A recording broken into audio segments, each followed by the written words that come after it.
m'appelle Yvan Massona, je suis devenu vigneron par passion à l'âge de 46 ans. Rien ne me prédestinait, mais je suis né quand même au milieu des vignes, en Savoie en l'occurrence. Et puis voilà, j'ai fait des études de télécom, et puis je suis tombé par hasard dans la finance, ce qui m'a permis en fait de commencer à rêver un jour de devenir vigneron. Le vin c'était ma grande passion, et j'ai choisi une région qu'est la Loire, dans laquelle j'ai une maison de campagne depuis une vingtaine d'années. Et voilà, après de multiples péripéties, il y a une dizaine d'années, je me suis dit, voilà, il faut vraiment que tu recherches ça sérieusement. Et je me suis focalisé sur une région qu'on appelle l'Anjou noir, mais autour d'Angers. C'est les vieilles, les anciennes, les petites, les prestigieuses appellations de Chenin, comme Savenière, Roche-aux-Moines, Coulée-de-Séran, Quart-de-Chaux, Bonneau. Bref, dans ce petit rayon d'une vingtaine de kilomètres, j'ai cherché pendant plusieurs années, et puis un jour, voilà, les étoiles se sont alignées, on était en 2018, et j'ai pu constituer un domaine en reprenant 3 différents vignobles, entièrement dédiés au chenin, avec une vingtaine d'hectares de vignes, essentiellement en coteaux. Donc nous, on travaille en biodynamie, mais ce qui est important, c'est surtout l'approche qu'on a.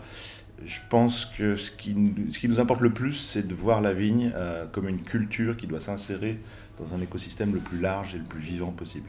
Donc toute la notion de biodiversité, c'est quelque chose qui est très important. On a la chance d'être en Anjou, qui est une région où les paysages ont été préservés. Donc chez nous, pour ceux qui ne connaissent pas, c'est pas des océans de vignes, c'est plutôt une viticulture de bocage. On a des arbres, on a des haies, et nous on les protège, on les entretient.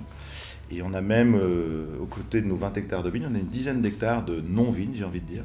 Et on a notamment une personne dans l'équipe qui est un peu le naturaliste de l'équipe et qui s'occupe de ces espaces pour les enrichir. Que ce soit avec des ruches, des vergers, des plantes médicinales qui étaient une des grandes cultures de la région, etc. Alors ça, c'est la question la plus difficile. Et alors chez nous, elle est particulièrement difficile parce que le chenin est un cépage très hétérogène, ce qui nous conduit, nous, à ne pas vendanger en une fois. Nous, on applique un peu la méthode des anciens et on fait des vendanges par tri. Donc la date des vendanges pour une parcelle donnée, ça ne va pas être une seule date. En fait, on va essayer de trouver l'optimal, éviter à tout prix la sous-maturité, qui ne va pas permettre d'exprimer le terroir, mais éviter également cette surmaturité qui vient très vite sur nos terroirs avec ce cépage chenin, pour garder une belle précision dans les vins et une sorte de vibration un peu sur le fil de cette maturité pour que le cépage entre en résonance avec le terroir dont il est issu. Nous, on ne travaille qu'en parcellaire, c'est très important de trouver cette résonance. Et concrètement, la date des vendanges, on goûte, et puis voilà, dans chaque parcelle, on va se poser la question d'y aller minimum 2 à 3 fois. Et des années difficiles, ça peut être jusqu'à 4 ou 5 fois. Ça peut durer 5 à 6 semaines uniquement pour vendanger les vins secs. Le moins interventionniste possible. En fait, quand la qualité de raisin est là, on pense qu'il faut faire peu de gestes. Par contre, être très précis dans ces gestes. Donc, par exemple, pour ce qui concerne le pressurage, ça va être un pressurage très long, 4 heures typiquement. Et dans ce pressurage, on va identifier 3 phases. Le début de la presse, le cœur de la presse et la fin de la presse. Et le début et la fin vont être vinifiés à part, parce qu'on va avoir des changements de pH notamment, sur lesquels on va être très vigilant en fonction du millésime, pour justement extraire dans le cœur de presse que des jus extrêmement, je dirais, optimaux. Ensuite, les fermentations se font en levure indigène. Nous, on travaille en grands contenants, en bois. C'est les foudres qui font, on va dire, 2000 à 5000 litres.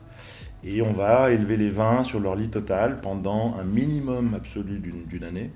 Mais on va aller jusqu'à 3 ans d'élevage. On va aller chercher sur les grands terroirs et les grands millésimes cette concentration que l'élevage sur lit peut apporter. J'en ai un petit peu parlé, alors on s'adapte évidemment. Je dirais quand même que l'élevage pour nous c'est en 3 phases, si on veut être très précis. Il y a une première phase qui est dans le bois, c'est celle que j'ai décrite. Elle va durer, on va dire, jusqu'à 2 ans. Ensuite, on va remettre chaque parcellaire en masse, donc là en inox, pendant typiquement une année de plus, enfin 6 mois minimum à 1 an, pour la retrouver de l'harmonie et puis retendre un petit peu les vins. Ensuite va venir la mise en bouteille, mais ce n'est pas la fin de l'élevage, parce qu'après la mise en bouteille, on ne met pas les vins au marché tout de suite. Il va y avoir un 3e élevage qui est de l'élevage en bouteille. Et là, plus l'élevage précédent a été long, plus l'élevage en bouteille va être long, ça va être minimum 1 an. Et parfois, c'est plus. Là, aujourd'hui, on est en 2024. On n'a pas encore sorti certains de 2019. Je pourrais le décrire de plusieurs manières. Je dirais que c'est un monument dans notre région. Pour moi, c'est un coup de foudre absolu. Ça faisait 2 ans en fait, que je cherchais dans cette région de l'Anjou noir et que j'avais visité énormément de propriétés et que je croyais avoir vu toutes les vignes de la région.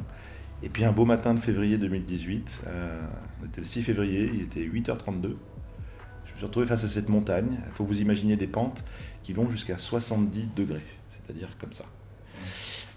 D'une beauté absolue, ce coteau avait été abandonné après-guerre, donc en fait c'est un lieu qui n'a jamais connu la moindre chimie, et donc qui est très sauvage. Et d'ailleurs il fait partie d'une réserve naturelle. Les vignes, il y a 2 hectares de vignes, 2 hectares 7, mais elles sont à l'intérieur d'une réserve de 25 hectares, qui a été classée et qui est vraiment sanctuarisée, dans laquelle je crois qu'il y a 2200 espèces qui vivent. Donc c'est un lieu extraordinaire que j'invite quiconque s'intéresse vaguement à la Loire de venir découvrir. Alors c'est une question qui m'a déjà été posée et j'ai pas vraiment une réponse parce que j'y suis venu progressivement. Le vin que je n'ai jamais goûté, c'est celui de mon grand-père, celui qui m'a donné ce goût pour la vigne, pour le travail du vin et pour les ambiances de cave. C'était mon grand-père qui faisait les vignes de la famille. Sauf que je ne me suis pas intéressé au vin avant l'âge de 20 ans, et lui est décédé avant. Et le premier vin que j'aurais aimé goûter, c'est le sien, mais je n'ai pas pu le goûter.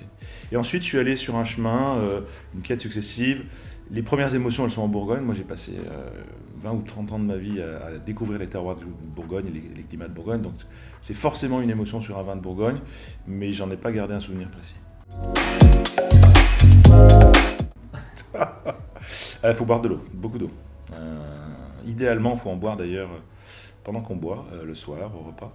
Mais le lendemain, c'est indispensable, un maximum d'eau. Un vin doux, c'est des vins magnifiques, des vins exceptionnels qui invitent voilà, c'est des vins de plaisir.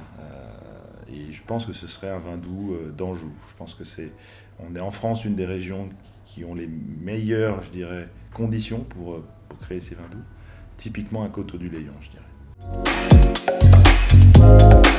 Je m'en souviens, et c'était pas avec du vin, et j'étais au lycée, c'était pas un bon souvenir.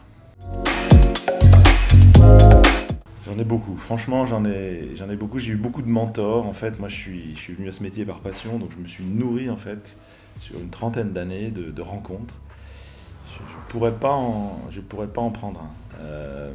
Je vais citer un bon copain, que je cite souvent parce qu'on a ensemble un petit projet dans le Beaujolais qui est sympa, qui s'appelle le Domaine des Jeunes Pousses. C'est Thibault Liger-Belair. C'est un de mes mentors et c'est clairement quelqu'un qui m'a nourri et qui m'a donné cet amour des vins de lieu. J'en ai tellement.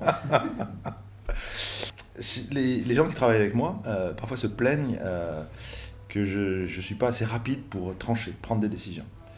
Moi je considère que la vie est tellement complexe qu'en fait, voilà, c'est dans l'attente souvent d'un faisceau d'indications que j'arrive à prendre mes décisions. Et ça m'est reproché à juste titre parce que du coup c'est un peu pénible. C'est plus facile les gens qui sont capables de dire voilà c'est comme ça et c'est pas autrement et c'est tout de suite. Moi j'ai plutôt tendance à réfléchir. Alors malheureusement je l'ai plus dans ma cave, mais c'est une bouteille que j'ai bu 2 fois dans ma vie. C'est le plus grand vin rouge que j'ai bu de ma vie, alors que j'ai aimé énormément de Pinot de Bourgogne. Ce n'est pas un Pinot de Bourgogne, dans mon panthéon personnel. C'est un Cabernet Franc, c'est le Franc de Pied, les Varennes du Grand Clos, de Charles Joguer en 1989. J'avais cette bouteille dans ma cave et je l'ai ouverte un samedi soir sur des pâtes avec ma femme. J'ai eu une émotion sur ce vin que j'ai considéré comme un peu un concentré de civilisation qui m'a bouleversé. Et j'aimerais beaucoup, si le monde était sur le point de s'éteindre, en retrouver une pour revivre ce moment. La deuxième fois que je l'ai goûté d'ailleurs, il m'a procuré également beaucoup d'émotions. Donc jamais 203, donc c'est pas que j'attends la fin du monde, mais cette bouteille, j'aimerais bien la boire. Ce serait un rugbyman. Cycliste aussi, j'aime beaucoup le vélo. Je pense que le rugbyman aurait plus de chances de traquer avec moi et voilà, je ne vais pas en prendre un en particulier, mais ce serait un rugbyman. Alors moi j'aimerais beaucoup aller en Amérique latine, je ne l'ai jamais fait. Mais voilà, on peut déjà voyager en France et faire des très très jolies découvertes.